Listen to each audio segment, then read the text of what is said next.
আমি এতিয়া ধুবুৰীৰ ঐতিহাসিক পানবাৰী মছজিদৰ প্ৰাংগণত জুম্মা নামাজ পঢ়ি মোৰ সৈতে একেলগে এই সংবাদমেলত আমি বহিছোঁ। ৱাজিদ আলী চৌধুৰী কংগ্ৰেছৰ জ্যেষ্ঠ নেতা বিধায়ক, AK ৰছিদ আলম মাননীয় বিধায়ক, জলেশ্বৰ সমষ্টিৰ বিধায়ক আমাৰ আফতাবুদ্দিন মোল্লা ডাঙৰীয়া, কুলুকগঞ্জ সমষ্টিৰ বিধায়ক সুবহান আলী চৰকাৰ, আমাৰ বঙাইগাঁৱৰ আমাৰ বিধায়ক খণ্ডকাৰ ডাঙৰীয়া, আমাৰ কংগ্ৰেছৰ বিভিন্ন নেতা আমি ইয়ালৈ আহিছোঁ। আজি আহিছোঁ আমি বৃহত্তৰ বিলাসীপাৰা, যিটো অসমত চাপৰ বুলি কৈছে, সেই অঞ্চলত যিদৰে নিম্ন দুখীয়া লোকসকলৰ ওপৰত বুলডেজাৰ চলাই দানৱীয় পদ্ধতিৰে ঘৰ ভাঙি দি মানুহৰ হাহাকাৰ সৃষ্টি হৈছে, সেই লোকসকলক খবৰ ল'বৰ কাৰণে আহিছিলোঁ। মই অহাৰ পিছত এনেদৰে এটা যুদ্ধকালীন প্ৰস্তুতি দেখিলোঁ এডমিনিষ্ট্ৰেশ্যনৰ। ইমান পুলিচ যুদ্ধৰ সময়তো কিছু নাহে, আমাক আগবাঢ়ি ধৰিছে আৰু ভিতৰত সেই দুখীয়া লোকসকলক খবৰ ল'বলৈ যোৱাত আমাক বাধা দিছে। কিন্তু আমি যেতিয়া ক'লোঁ যে আপোনালোকে যদি গাড়ী দি যাব নিদিয়ে, আমি মটৰচাইকেলেৰে যাম, খোজকাঢ়ি যাম, তেতিয়া আমাক তেওঁলোকে যাবলৈ দিবলৈ বাধ্য হ'ল। তাত গৈ যিটো দেখিলোঁ, একেবাৰে হৃদয় নথকা, অন্তৰ নথকা মানুহৰ মুখত কান্দি উঠিব। হাহাকাৰ লাগিছে মানুহবিলাকৰ, মহিলাসকল, সৰু সৰু বাচ্চা, ভৰি নাই, বিকলাংগ, চকু নাই, অন্ধ। সেই লোকসকলেও কি হৈছে বহুতে দেখাই পোৱা নাই, অন্ধ লোকসকলে, কিন্তু বিননিত থাকিব পৰা নাই। মহিলাসকলে কান্দিছে যে আমাৰ ঘৰ বাৰীও ভাঙিছে, আমাৰ খাবলৈও নাইকিয়া। এইকেইটা দিনত আমি ওচৰত গ'লে তেওঁলোকৰ কিবা অসুবিধা হ'ব বুলি দূৰৰ পৰাই আমি তেখেতসকলক কিছু অন্ন আৰু কিছু বয়বস্তু খাবৰ বাবে থাকিবৰ কাৰণে আমি যোগান ধৰিছিলোঁ। সেইকণে যি পাইছে, আজিও আমি কিছু তেওঁলোকক কিনি খাবৰ কাৰণে কিছু সামান্য আৰ্থিক অনুদান দিবলৈ বিচাৰিছোঁ, যাতে মানুহখিনি অলপ সকাহ পায়। ভাবিব নোৱাৰা অৱস্থা। আপোনালোকে গুৱাহাটীত বহি এই কথাবিলাক যোনে ষ্টেটমেণ্ট দি আছে, বিভিন্ন ঠাইত যিবিলাকে ষ্টেটমেণ্ট দি আছে, ভাবিব নোৱাৰা যে কি ধৰণেৰে মানুহক অন্যায় কৰিব পাৰে। সৰু সৰু ল'ৰা ছোৱালীবিলাকৰ কি আপোনাৰ ধৰ্ম আছে? সেইকাৰণে আমি আহি আপোনালোকক কৈছোঁ যে মুখ্যমন্ত্ৰী ডাঙৰীয়া, এই নিৰ্মম অত্যাচাৰটো আপুনি অনুৰোধ কৰি বন্ধ কৰক। যি হ'ল এতিয়া যাতে আৰু এইবিলাক নহয়। এতিয়া অন্ততঃ আপুনি অসমৰ মুখ্যমন্ত্ৰী হিচাপে এইসকল দুখীয়া মানুহৰ দুখ দুৰ্দশাৰ প্ৰতি খবৰ লওক, অলপ সহানুভূতি দেখুৱাওক। এডমিনিষ্ট্ৰেশ্যনে নিম্নতম নিয়মখিনিও নামানিলে। হাইকোৰ্টৰ অৰ্ডাৰ স্পষ্টকৈ কৈছে যে নটিচ নিদিয়াকৈ আপোনালোকে ইয়াত একো নকৰিব। এইখন যিটো অৰ্ডাৰ, কেছ নম্বৰ WP(C10572022) তাৰ 64 নম্বৰ ধাৰাত স্পষ্টকৈ কৈছে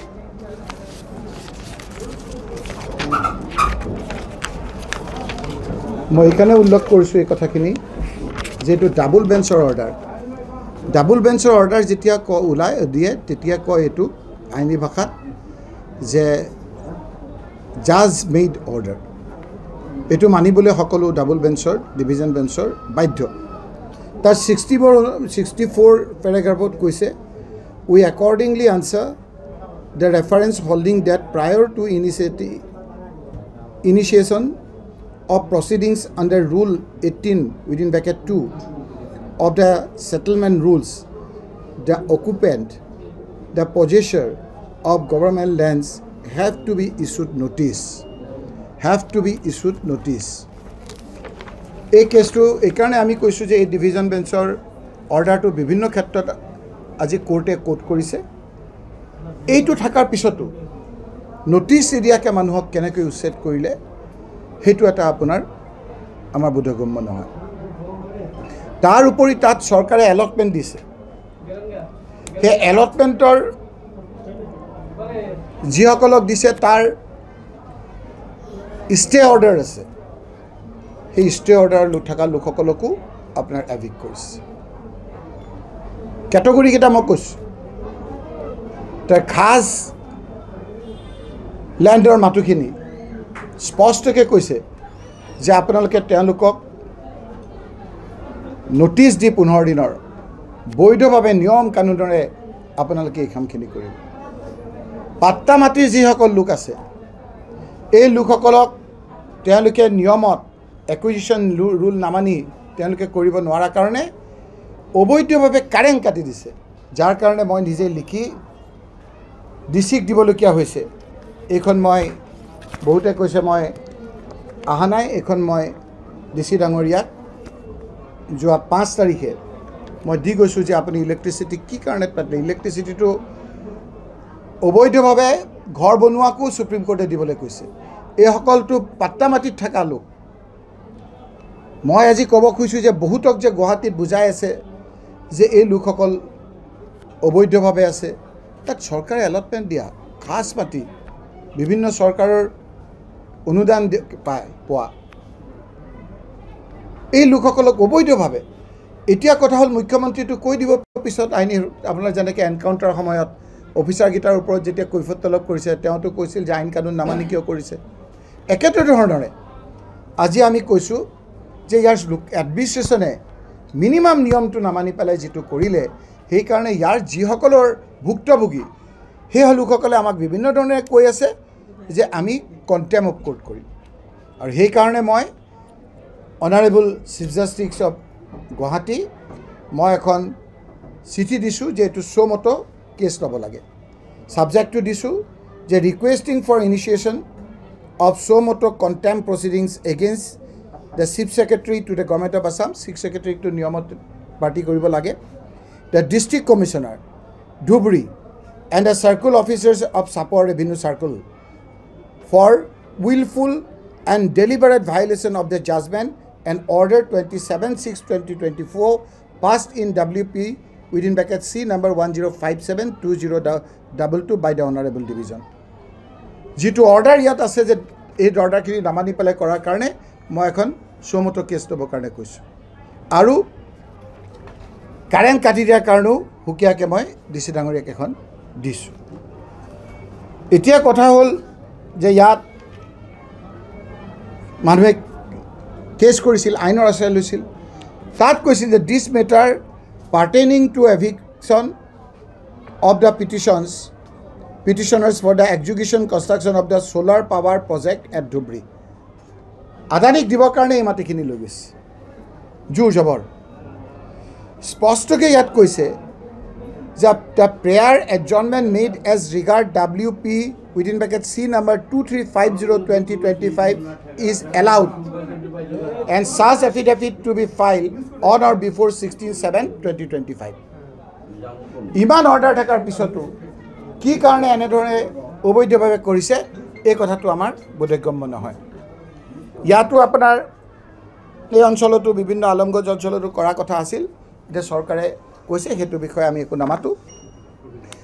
আমাৰ কিছুমানক কয় আমাৰ এতিয়া আলম ডাঙৰীয়া আছে, মুখ্যমন্ত্ৰী ডাঙৰীয়া ইটো কথাৰ লগত ইটো কথা মিল নাই। মাজতে গোৱালপাৰাৰ হাছিৰা বিলত এভিকশ্যন কৰিলে, ক'লে যে তেওঁ চেলেঞ্জ কৰাৰ কাৰণে কৰিছে। চাওকচোন মুখ্যমন্ত্ৰীৰ ভাষা। মই মুখ্যমন্ত্ৰীৰ পৰা জানিব পাৰিছোঁ সোণাপুৰত যে গুলি মাৰি মানুহবিলাকক যে উচ্ছেদ কৰিছিল, কাক চেলেঞ্জ কৰিছিল, কোনে চেলেঞ্জ কৰিছিল? দুখীয়া মানুহবিলাকে। গৰু খেতিত যে মানুহখিনিক মাৰাৰ পিছত গুলি মাৰাৰ পিছত যে তাত জঁপিয়াই আছিল, কোনে কাক চেলেঞ্জ কৰিছিল? তাত লাহৰীঘাটত যে মানুহ যে মাৰিলে, ৰূপহীত যে গুলি মাৰি মানুহখিনিক মাৰি পেলাই তাত যে এভিকশ্যন কৰিলে, তাত কাক কৰিছিল? বিভিন্ন ধৰণৰ এই কথাবিলাক কৈ সুবিধা কোনে কৰে? মুখ্যমন্ত্ৰীৰ লগত থকাই আন কিছুমান লোক।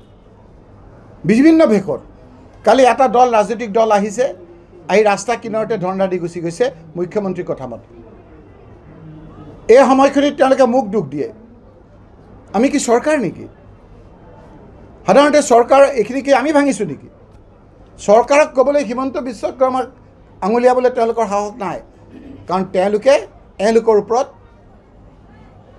ভৰসা কৰি থাকে তেওঁ যি শিকাই দিয়ে সেইমতে কাম কৰে ৰাইজে কি বুজি পোৱা নাই তোমালোকে যে ভেষণ ধৰি আছা বদৰুদ্দিন ৰাজবল ডাঙৰীয়া ইমান দিন নাই কালি পোষ্ট এটা কৰিছে এই সময়খিনি ৰাজনীতি কৰা সময় নেকি মই আগতে কৈছোঁ যে এই সময়খিনি সকলো একগোট হৈ মানুহখিনিক বচাব লাগে এই কথা নাই এতিয়া কেৱল হিমন্ত বিশ্ব শৰ্মাৰ সুৰত সুৰ মিলাই তেওঁলোকে উগ্ৰ পিঠা দুটা বৰবিষ একগোট হৈছে আমি এই ক্ষেত্ৰত কোনো ৰাজনীতি নকৰোঁ আমি কোনো ইয়াত চেলেঞ্জৰ কথা নাই আমি এইবিলাক ভাঙা নাই যোনে ভাঙিছে তেখেতক বিনম্ৰভাৱে অনুৰোধ কৰিছোঁ আমি কোনো কাটৰ অনুৰোধ কৰা নাই মুখ্যমন্ত্ৰী ডাঙৰীয়া বিনম্ৰভাৱে অনুৰোধ কৰিছোঁ এই দুখীয়া মানুহৰ স্বাৰ্থত অলপ আপুনি এই মানুহখিনিক সহযোগী হওক এই এভিকশ্যনটো আপোনালোকে বন্ধ কৰক যিকোনো খবৰৰ বাবে যোগাযোগ কৰক 7099017330 লগতে 7099017110 নম্বৰত